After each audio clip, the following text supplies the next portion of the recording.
நான் தூங்க போனதில்லை ஒன்னாலதான் கண்ணே ஒன்னாலதான். யார் பேச்சு கேட்டாலும் என் காதில் கேட்பதெல்லாம் உன் பேருதான் நெத்தான் உன் பேருதான்.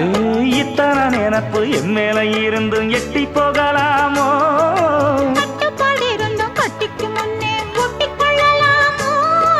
முத்தமிட்டா மோசம் என்ன உண்டாகும்?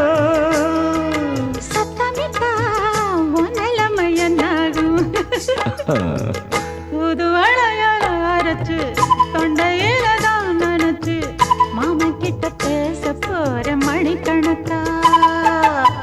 தூண்டாமணி விளக்க தூண்டி விட்டு எரிய வச்சு ஓ முகத்தை பார்க்க போற நாள் கணக்கா.